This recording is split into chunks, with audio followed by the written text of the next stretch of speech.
ఈ సీజన్లో ఓటింగ్ ఫలితాలతో సంబంధం లేకుండా శ్రీజాను ఎలిమినేట్ చేశారు.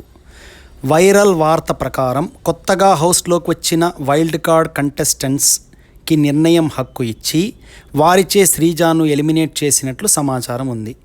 దీనితో అభిమానులు మరియు ప్రేక్షకులు తీవ్రంగా విమర్శలు చేస్తున్నారు. ఓటింగ్ ఎందుకు, మా ఓట్లు విలువ లేవా అనే శబ్దాలు వినిపిస్తున్నాయి.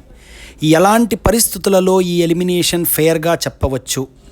ప్రారంభ నిబంధనలు, షోకి ముందు చెప్పిన నియమాలు, వైల్డ్ కార్డ్ ఎంట్రీలకు ప్రత్యేక అధికారాలు ఉంటాయి అని ఉంటే ఈ నిబంధన ప్రకారం అది చట్టబద్ధం అవుతుంది. టాస్క్ ఆధారిత ఎలిమినేషన్, ఈ వారం ప్రత్యేక టాస్క్లు ఉన్నాయని, శ్రీజ టాస్కులలో ఇతరులతో పోటీ చేసి డేంజర్ జోన్లోకి వచ్చి ఉండి ఆ టాస్క్ ఫలితాల ఆధారంగా ఉన్న పరిస్థితి ఉంటే అది ఒక విధంగా ఒప్పుకోవచ్చు.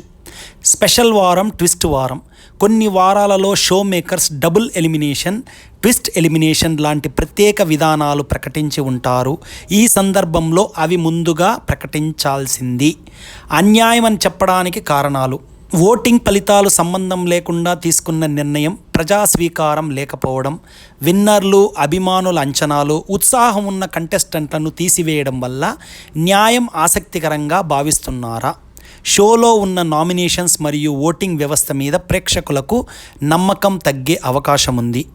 న్యూస్ వివరాలపై ఆధారపడి నేనంటున్నాను, ఈసారి శ్రీజ దమ్ము ఎలిమినేషన్ న్యాయం కాకపోవచ్చు.